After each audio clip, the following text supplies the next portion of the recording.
Hey everyone, Paul Warren here.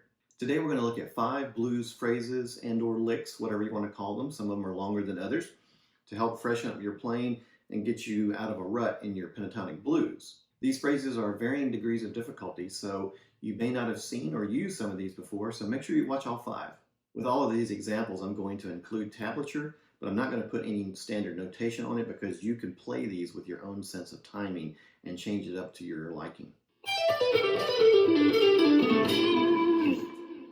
So this first one is descending sixes, so 6 notes in a grouping. We're going to start on 15, and we're going to play this in E minor pentatonic, and we're going to pull off from the 15th fret to the 12th,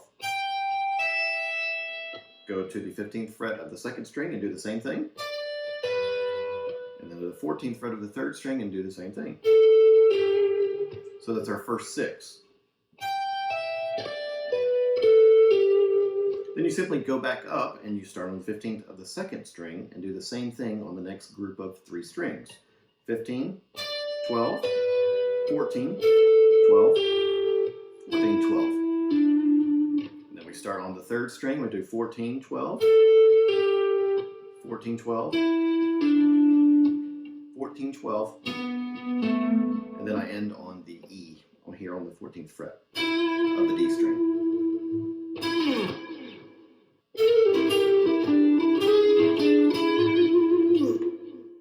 So this phrase makes use of the flat 5 in a blues pentatonic scale. We'll play it like this. That note right there. Okay, we're going to start on the 14th fret of the 3rd string and hammer up to 15, and then pull off back down to 14 and 12 of the same string. Like that. Down to 14 on the 4th string, back up to 12 on the 3rd, 14 on the 4th, 12 on the 4th, back up to 14, and then we're going to do a quick hammer up to the major 3rd in the scale. Well, it's not really in the minor pentatonic scale. We're going to add this major 3rd for flavor here. So we're going to set our index finger on the 12th fret of the 3rd string and then do a quick hammer to 13. Back down to 14 on your 4th string, 12 on the 4th string, and then back up to 14 on the 4th string. So the whole thing together is like this.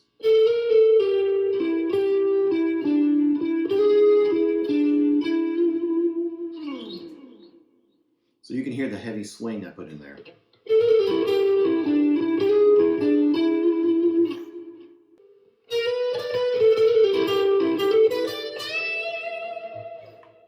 Okay, this phrase starts with a slide into a note, which is a nice bluesy sort of thing to do, but it also uses the flat 5, as you'll see. So let's start on the 11th fret of the B string and slide into the 12th, and then we go up to the 15th, back down to 12, down to our 14 on the 3rd string, and we're going to do that note once, and then on the 2nd time we're going to start our hammer pull scenario. So it goes from 14 to 15, back down to 14, and then to 12. So the whole thing so far. Down to 14 on the 4th string, back up to 12 on the 3rd, back down to 14. Let's add that in now.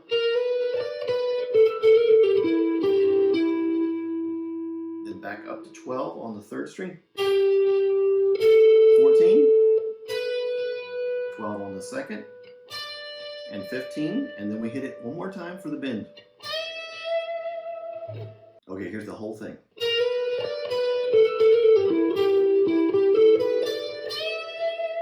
A little faster.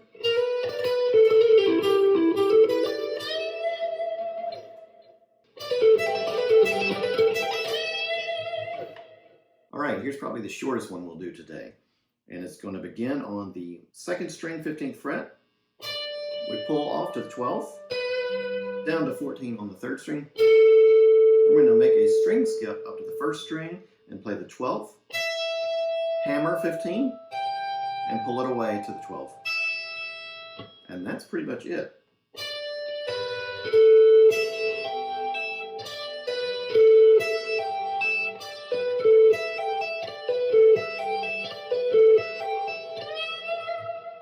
And I ended on a bend there if you just want to end it. But so you can do it with an upstroke for that high E, or you could do it with hybrid picking, which means you're using your pick for the other notes and then unplucking that high E string. So in other words, whatever kind of sound or feel you want to get out of that lick.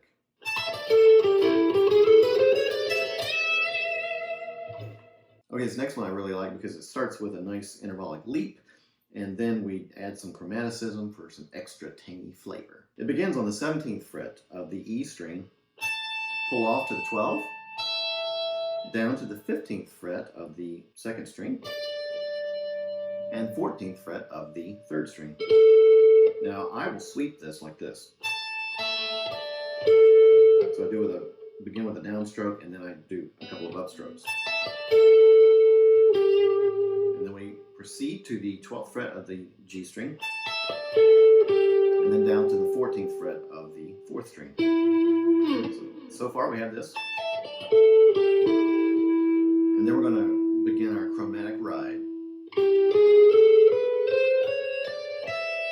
Alright, so basically what that is I'm playing on the 3rd string, 12, 13, 14, and then I go up to the 2nd string and play my chromatics inside the framework of the pentatonic there.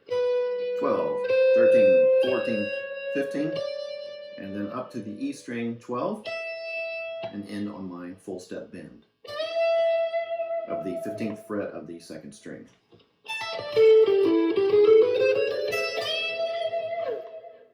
I hope you enjoyed today's content and that you can use it in your blues and or rock playing, because of course blues is the basis for so much of what we play, so you can certainly crank up your gain and put this into a rock context. If you did enjoy this content, make sure you hit the subscribe button, the like button, and that notification bell so that you're notified of new material as it's released from my channel. Thanks so much for watching.